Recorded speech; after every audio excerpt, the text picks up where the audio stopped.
The video I posted about comp ratios and compensation is doing really well, and a lot of you are asking some really great questions, so I'm just going to answer all the questions that I'm getting right here. So first question, why is comp ratio important? Great question. It's because it's an indicator. So if you were to tell me, hey, I make $85,000, I have no idea if that makes you sad or happy or excited or depressed.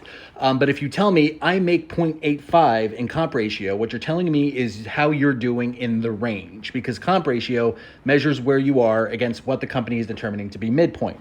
So if the midpoint is 100,000 and you make 85,000, then your comp ratio is 0.85. At which point then we can have a discussion and you can talk to me about it. I love people that don't actually know anything about compensation, and I understand on the outside how it looks, but this is so dumb. Why have a broad range to begin with when the company wants everyone in a narrow range? It's because that's the absolute minimum. All companies pay for that role. This is the absolute maximum. The company determines a compensation philosophy, but it gives itself flexibility. As a comp professional, how do you advise when a manager wants to offer an adjustment that causes inequity in their group, and how do you advise them? I'm of the mindset that giving a salary to someone, even though it may potentially cause a short-term inequity, actually raises all the group. A rising tide lifts all boats.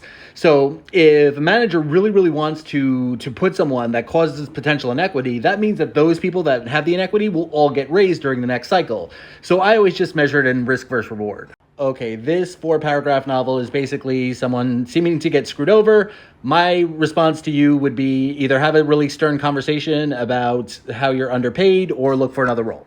Two of you kind of asked a similar question.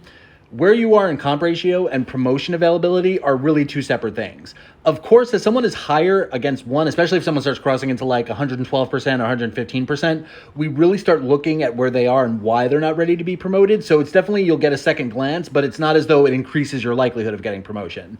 What will usually happen is you'll start to see less and less of salary increases, but we'll always make up those financials in things like bonus and equity.